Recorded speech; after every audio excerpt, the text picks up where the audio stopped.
According to the Srimad Bhagavatam, many thousands of years ago, there lived a very exalted and meritorious king named Maharaj Ambarish. He was the most powerful and celebrated devotee of the Supreme Lord Krishna.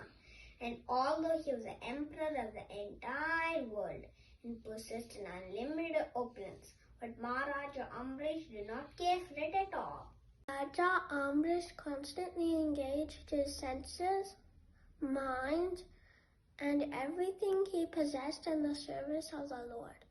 In order to worship the Lord for 1 year, Maharaja Ambarish and his queen observed the vow of Ekadashi, fasting completely on that day.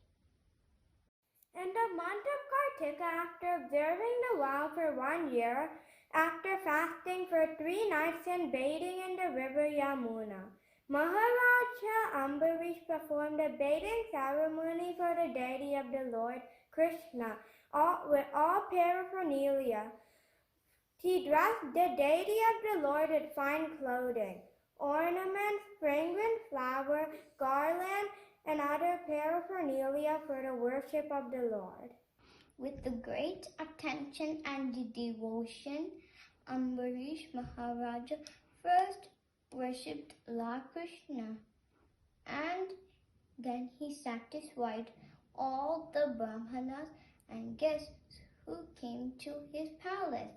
After giving away in charity 600 millions or decorated cows, the king fed all the Brahmanas. At the time, the astrologically auspicious moment for breaking his own fast journey.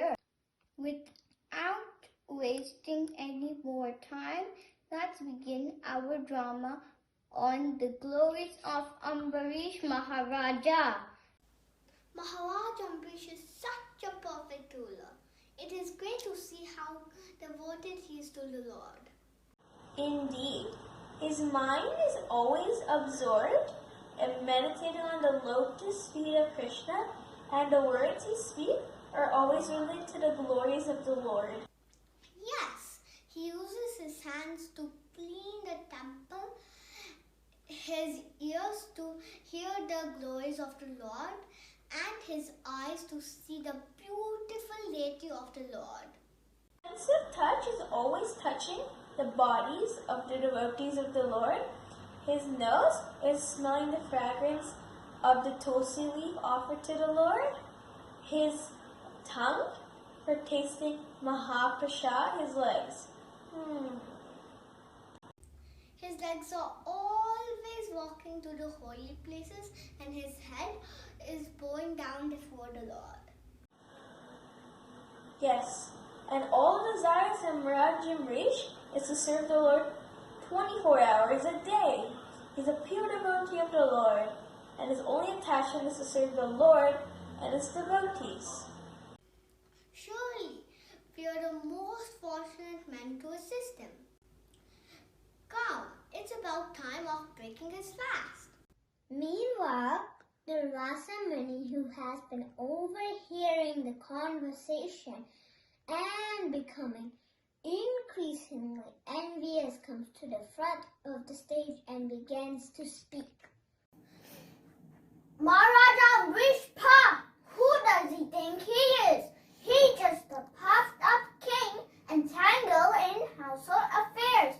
Of course, he puts on a nice show before who should be respected, honored, indeed worshipped. Me, of course, the Rasa Muni. I'm the most powerful yogi in the world, a perfect self-realizing Brahmana. Ambarish, he's just a proud householder anyway. I'll teach him a lesson. Yes, I will smash him, then all of them will bow down to me. Maharaj, you have perfectly worshipped the Supreme Lord and all the Brahmanas. There is less than an hour before the auspicious time passes. We advise you to break your fast. Indeed, I shall do. But first want to thank you for your kindness. Oh, best of twice-born Brahmanas, I am deeply indebted to you for assisting me so nicely on this occasion, as you have done on so many others.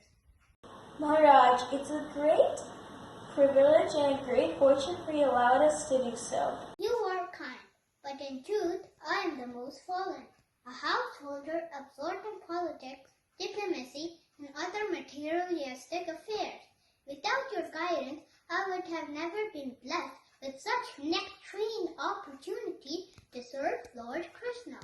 Oh Maharaj Ambarish, you're the best of all devotees.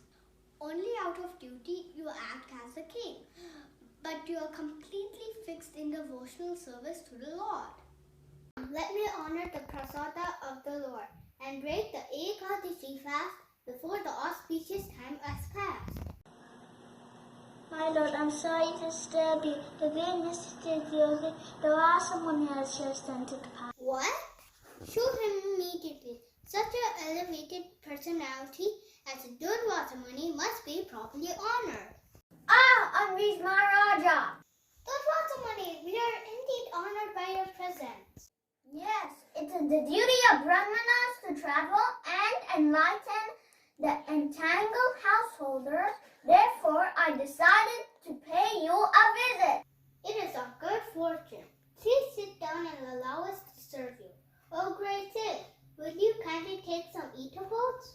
I had intended to take lunch here. Wonderful. Bring the best feast you have ever prepared. Nothing is too good for such a holy Brahmana. Wait, it is time for my noon prayers. First, I will take a bath in the Yamuna River. Then I will take lunch. Oh yes, of course. We'll have everything ready for you on your return. This is completely unexpected. Why has the Vasamuni suddenly appeared? Never mind. He's a great Brahmana and a powerful yogi. As king, I must show him proper respect. But this creates a dilemma for you, Maharaj. As you know, it's against religious principles to eat before a guest has eaten. Oh yes, of course. I shall simply wait until they return and then take prasada with them. But the auspicious time has almost passed. It won't be good if you do not break your fast soon.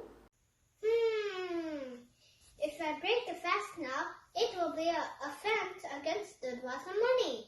But if I do not break my fast now, I will be breaking the religious principle. A dilemma indeed. Time is running out. Krishna's mercy. I have an idea. My dear Brahmanas, if one drinks water, isn't that considered to break the fast and also not to break the fast?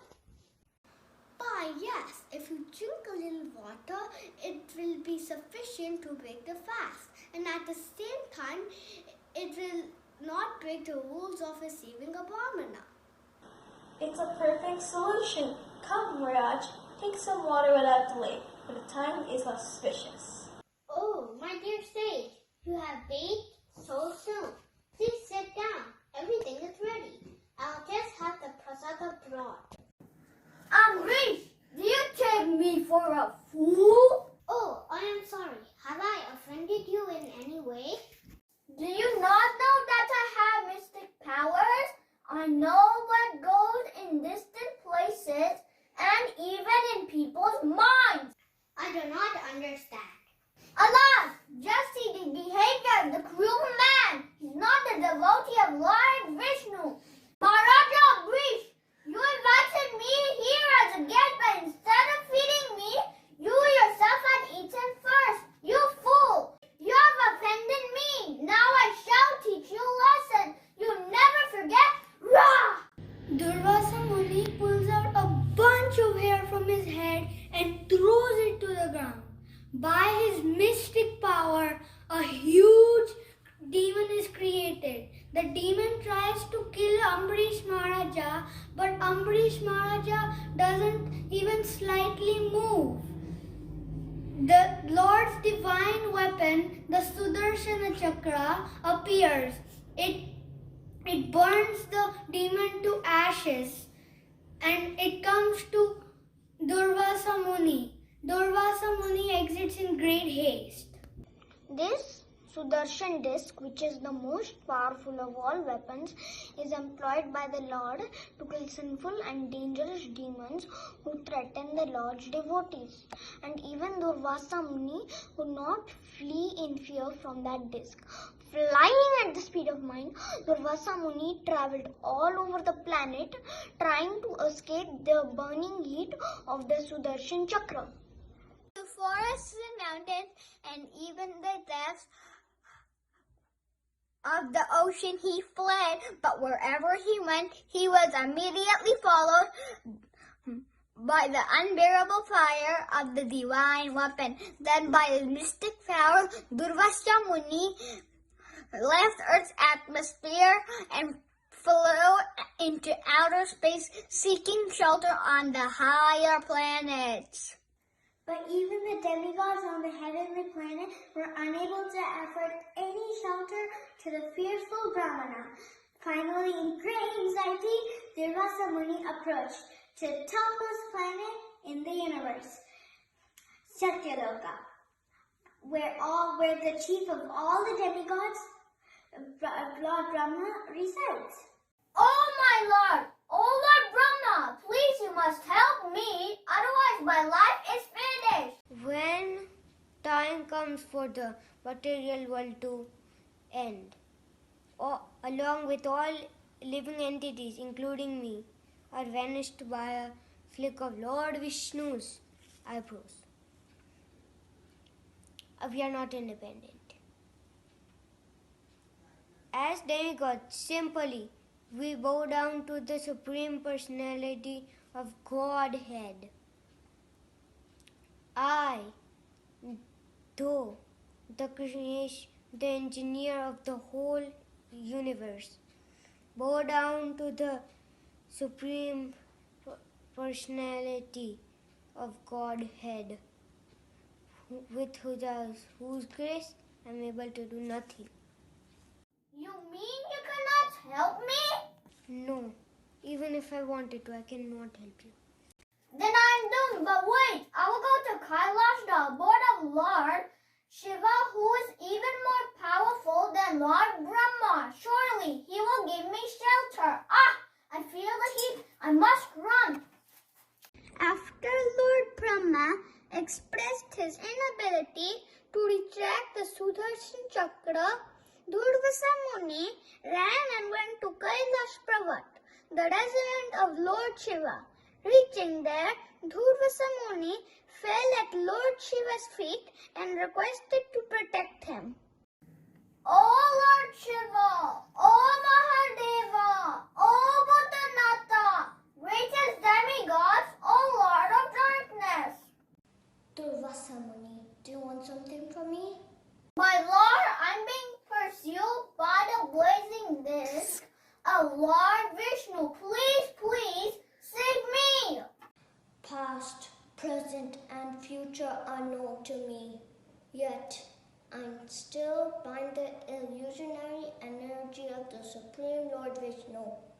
I may be deluded with the misconception of my own greatness, but after all, what is this universe, which I have some small influence?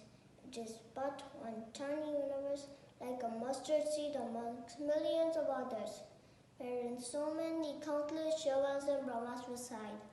Oh my dear son, if you want relief, you should simply approach the Supreme Personality of Godhead. Go to him, for he will certainly be kind enough to bestow all your good fortune upon you. Approach Lord Vishnu? Yes. All right, I shall go at once. Oh infallible Lord, protector of the entire universe, I am a great offender, but please, save me. Oh my Lord, out of ignorance, I have offended your most dear devotee. Kindly save me. Although I am considered to be the Supreme Personality of Godhead, actually I am not at all independent. What? I am completely under the control of my pure devotees due to being always by their pure love for me. But how is that possible?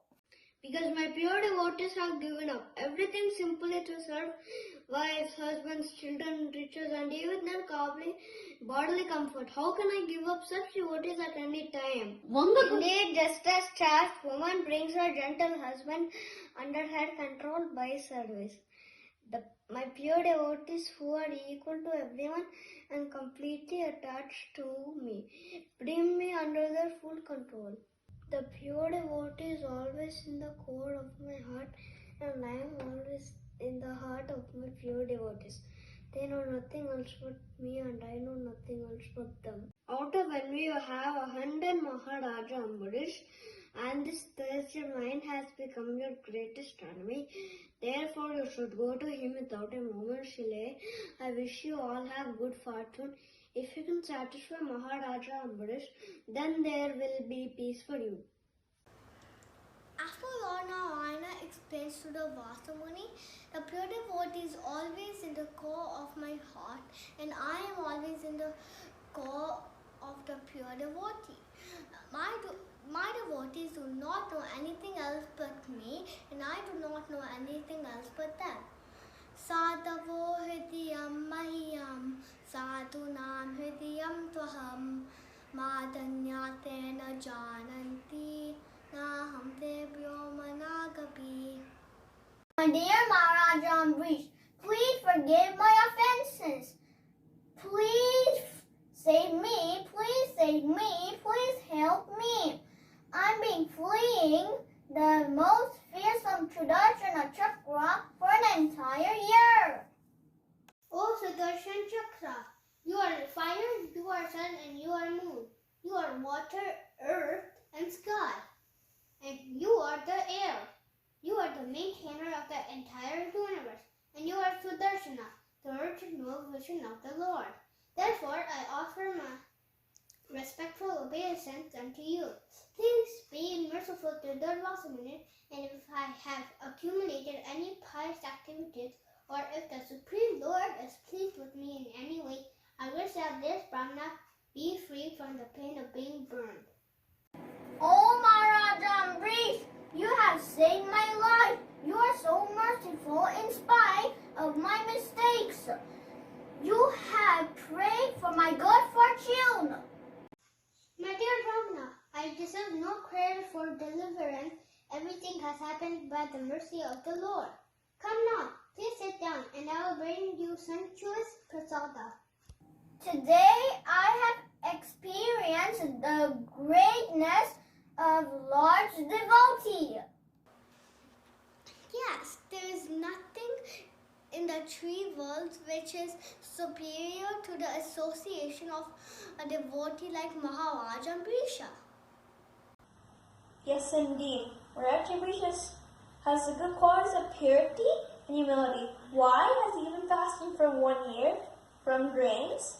Well, since you were here, he thought he might come into the offense. Here is the prasada.